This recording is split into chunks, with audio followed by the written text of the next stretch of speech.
Ladies and gentlemen, wasn't that such an exciting session? We were so proud to have a dragon in the house sharing all those behind the scenes insights.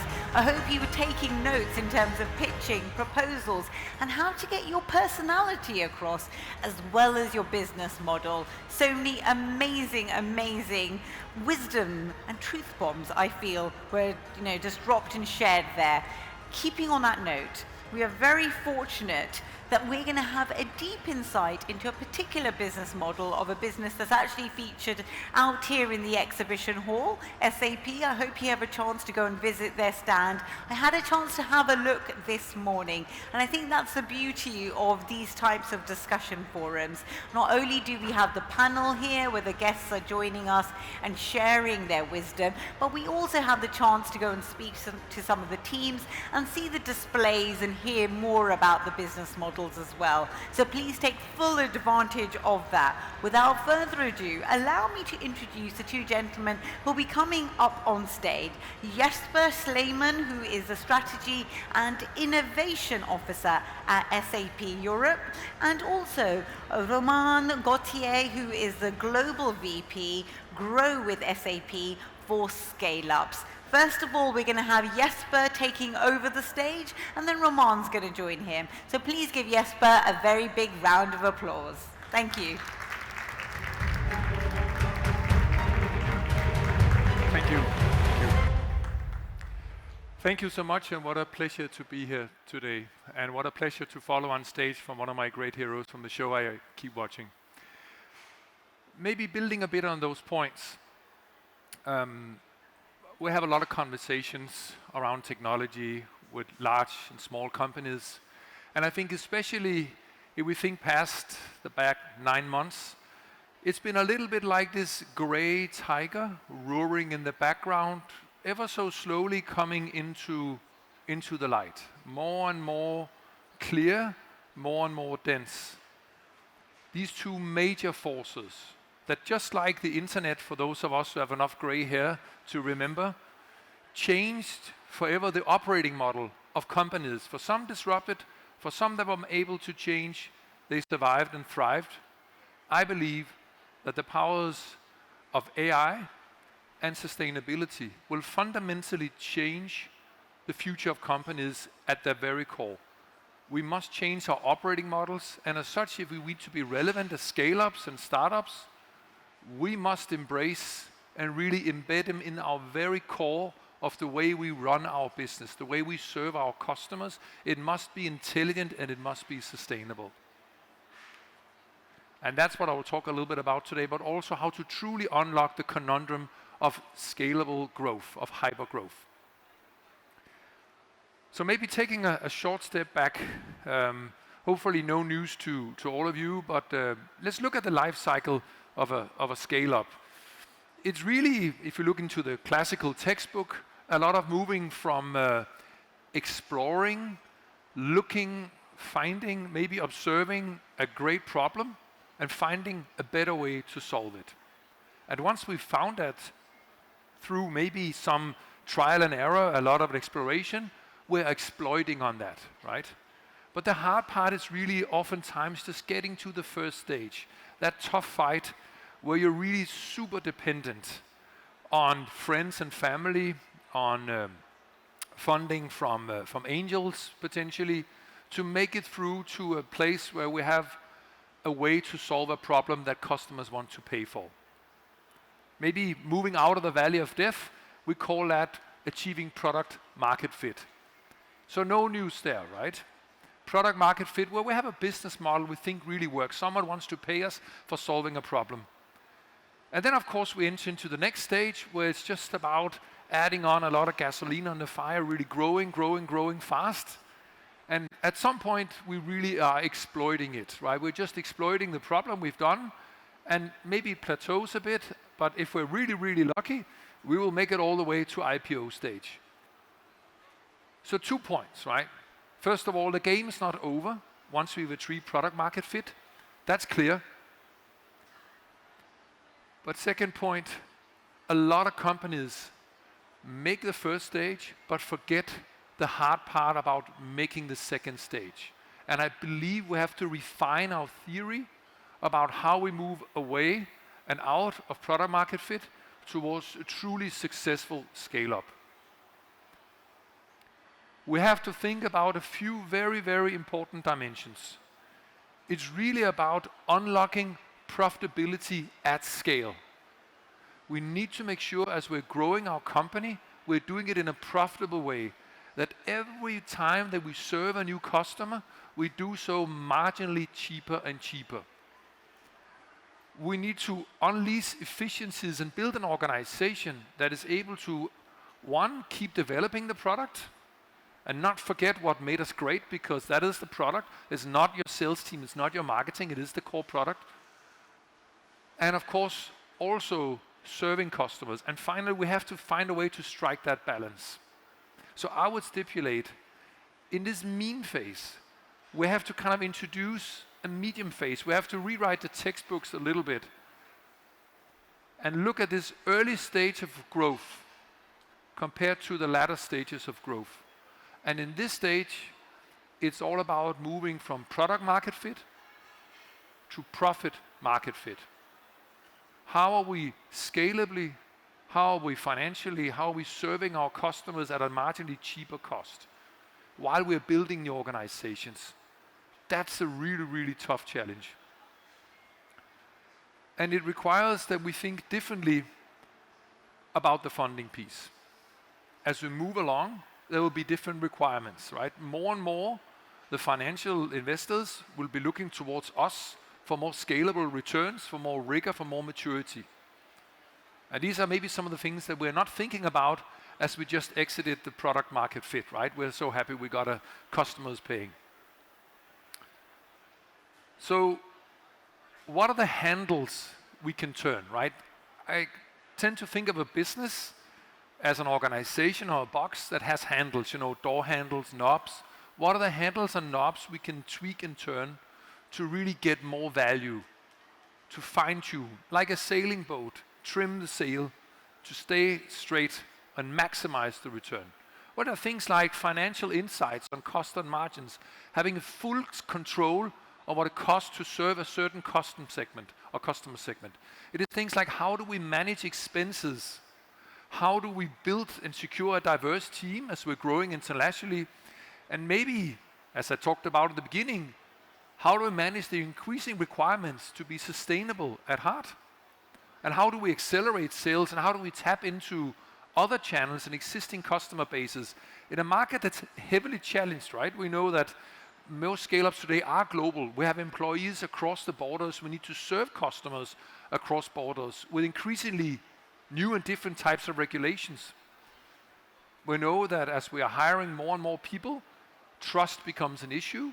We need to manage our expenses and avoid fraud, and really hire at scale and still retain that cultural fit that made us great in our organization. So it needs a lot of different capabilities to get these handles on our business. And that's some of the things that we work very hard on in SAP. You may know us from managing the financials, the business from large-scale companies. But we've really rethought the way we can help serve this community and bring those handles in a very scalable, efficient, and simple way to the scale-up community. And we call that Grow by SAP. And for many customers, we've actually supported them in this core stage. For many scale-ups, and some of these brands you will hopefully know, like Dr. Lipp, Klarna, Beyonder, Molly. And we've also gathered quite some experiences on helping manage this transition from product market to profit market growth. But instead of me talking about it, we have a little treat here today, and I would like you to help me invite on stage my good friend and the global leader for what we call Grow by SAP for Scaleups, Romain Gauthier, who really has all the insights of working with scale-ups. So let's invite him on stage for a discussion on this topic. Hi everyone. Hey Romain, let's maybe get comfortable a bit here, right? So you've obviously been here on this amazing venue, this amazing conference, and you worked in the region for some time. So maybe a simple one. What's going on in your view kind of in the region in Dubai right now? You know, I think Dubai is quite incredible, to be frank. you can feel there's a massive momentum here. It's this little something where you see the ecosystem is literally boiling from every single part of I would say like the tech pillars, and it's very interesting to see what's happening here. So you get tech coming in, but you also have this global business hub that is just unavoidable at the moment. So for us, it's massive. We see it here at North Star expand, like there's so many people, the momentum is here, the energy is here. So very excited to be here. And that's also why we're investing massively in the region here. Great to hear, Romain. And obviously, I talked a little bit about growth for SAP, specifically targeting scale-ups. What are really some of the triggers that scale-ups kind of have that make them come and have a discussion with you around the topic? Yeah, I mean, that's interesting, I guess, for the people here in the audience to understand, does it make sense for me, right? When is it that I should ask myself a question around an ERP, core finance, or enterprise software? So we see a few triggers around the life cycle that you guys have seen earlier, from early stage to late stage. I would say like the first one definitely is around the Series B, when you start talking to VCs, trying to raise more funds. Definitely you see some VCs asking for due diligence on the tech stack.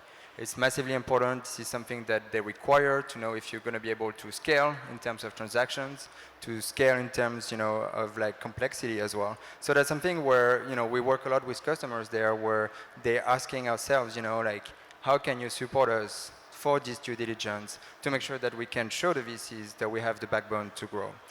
So that's definitely one that is very important. I think the second one would be the international expansion. At that stage, you raised a massive amount of money and you got your roadmap, 5, 10, 15. We also got like 180 countries to open in the next 18 months. One customer told us that one day.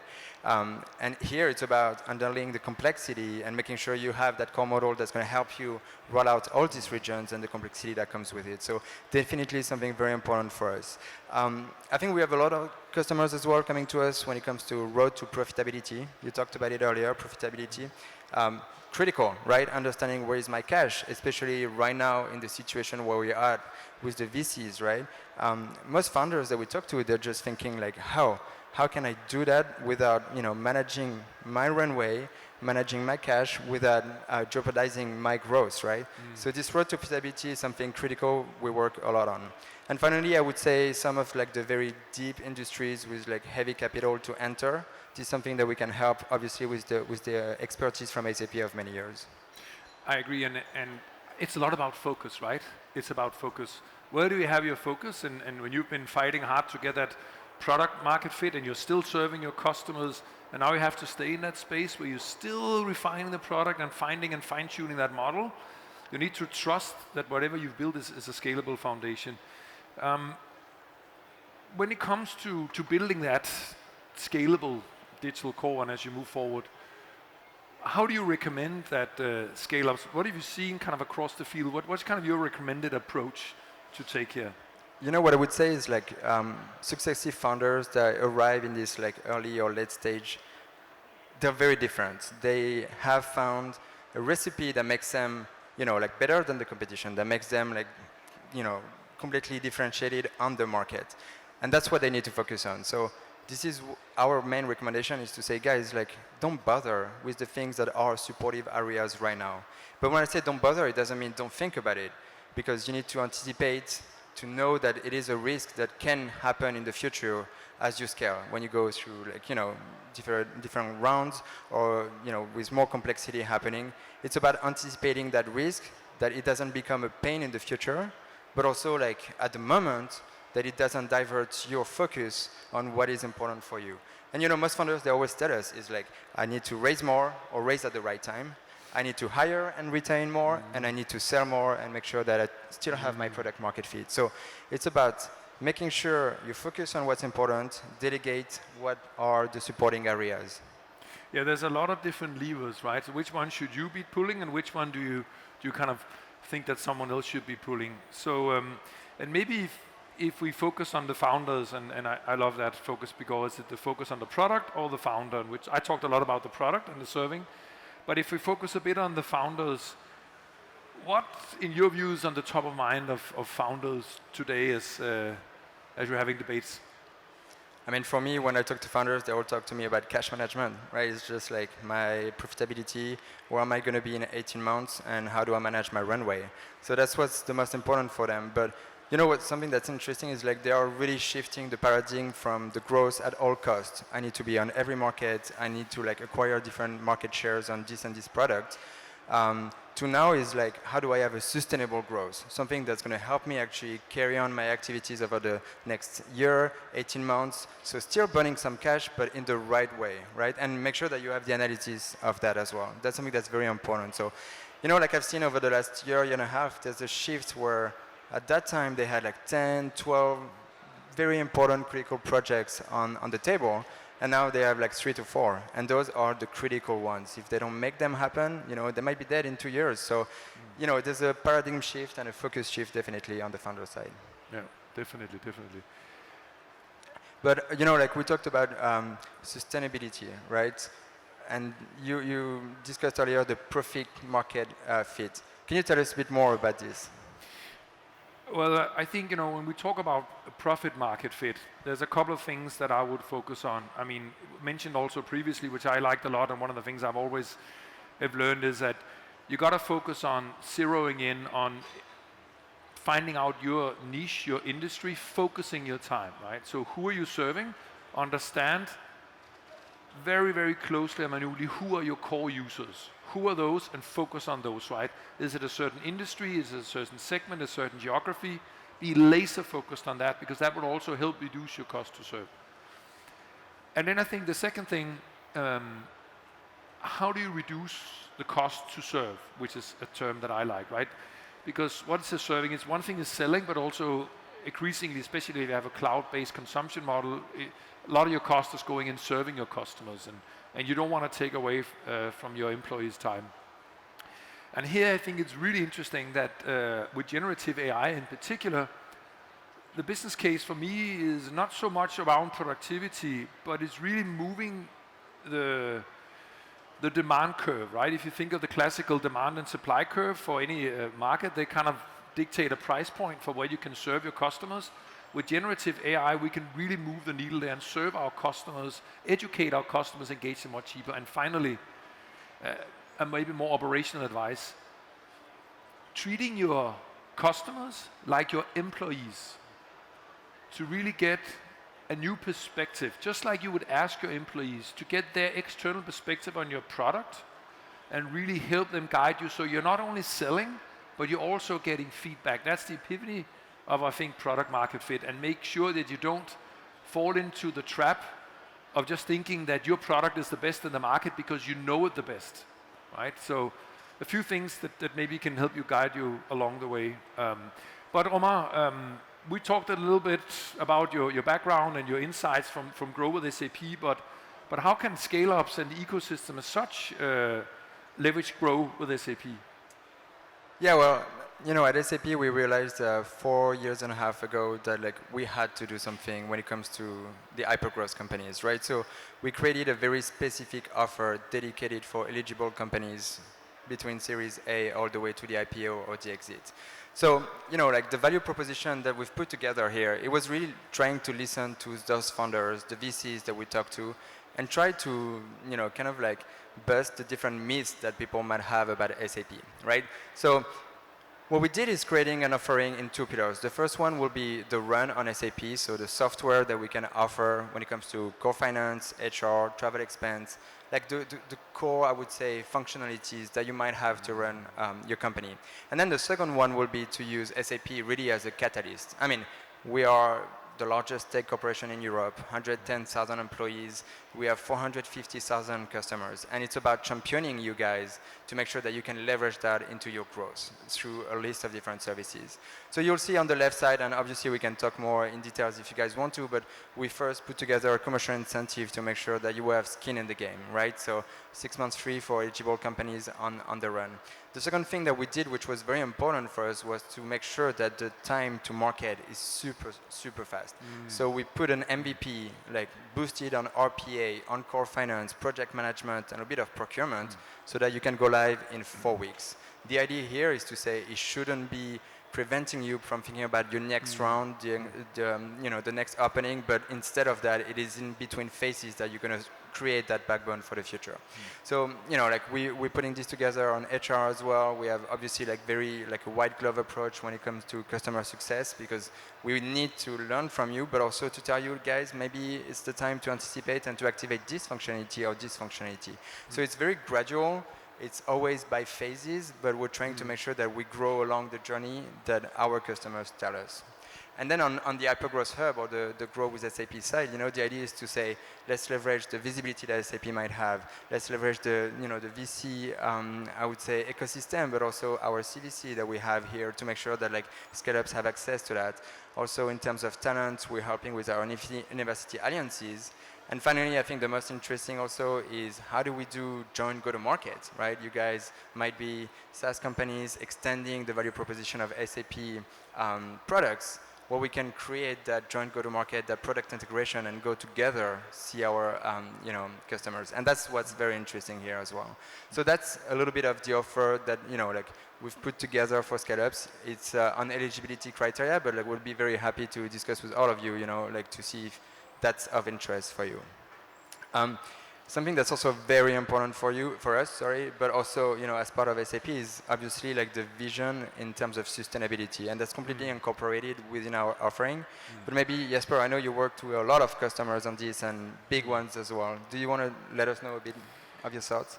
Yeah, and thank you for that. And by the way, I think of Grow as SAP, I'm Danish, so it's a little bit like the Lego sets, right? You need to make sure the power is not on the one brick, it's the fact that they have studs not only in the bottom, but also on the top, that what you're building today can be expanded tomorrow. And even more importantly, expanded tomorrow, I believe, truly means embracing sustainability, right? Increasingly, we see the large-scale customers, maybe a lot of the future customers of some of the scale-ups that you represent, are already embracing sustainability, not just from a branding perspective, but in the decision-making, in the investment-making, in the CFO office, right? So they need much more granular, much more decisive data to make those kind of decisions. And this is where we have an issue today, because we discuss sustainability, but we don't discuss financials and profit and revenue. That we know because we have defined standards at a much more granular level. So I believe we need a new vision, a new way to think about this. And our vision is really to reinvent the notion of an ERP, of a financial system, or an ERP, to move towards what we call true transactional carbon accounting. So think of it. Today in a financial system, you know exactly how much money you're making or losing on your customers, future revenue projections, per account base. How can you not tell this on terms of how your impact is for the environment, for the future? So our vision is to enable this at a whole new level of granularity, the same way you're managing your financials, with a whole new level of accuracy, to give you unmatched insights, to manage the two side by side. So when you're making decisions, you can truly move the needle. And I think that can help us create a future we all want to live in. And of course, that has to be baked in the digital core of what you're doing. And then maybe somebody will say, that sounds a bit crazy and far-fetched, because I can understand how you can maybe model it in your system. But how are you going to collect all the data from all over the world to do this, right? How are you going to standardize all of that? And luckily, we've been working as a scale-up, just like you. I'm an entrepreneur, not an entrepreneur, together with our team, and worked hard on establishing a foundation where any customer can leverage any calculation, carbon calculation or impact calculation of their product or their service for their own calculations or using our products, and then share them on this global platform called Sustainability Data Exchange. Think of it as an open Web3 or blockchain-based platform, imputable, so you can fully find the impact of any product or service. And then we can leverage the fact that 6 million customers already today are interacting on SAP platforms. 70% of all business transactions are already touching or becoming data in an SAP system, and attach that with a sustainability impact. And offer that to customers, partners, and hopefully gain that critical mass and scale that can maybe somewhere out there convince us that we can make it happen together, and hopefully create a future we all want to be a part of. But Romain, maybe if you want to hear more about this, how can we do that? Yeah, I mean, I think it's getting late, right? And everyone probably wants a drink at some point. So we're hosting a networking event at the end of the hall, all the way there at 6 p.m. We'll be very happy to discuss with you and cheers with you on this. And you know, I guess like the main message I want to leave you with is SAP is a massive corporation, but we're investing massively in hyper-growth companies. This is our future. This is a pivotal piece of our strategy, and we just need to focus on that with you. So, you know, let's have the discussion. But thanks for coming. Definitely hope to see you all there, and hopefully we can help make you not all green tigers, but maybe green unicorns. Hopefully you'll connect with us. Thanks so much for listening. Thank you, Romain, for joining me on stage.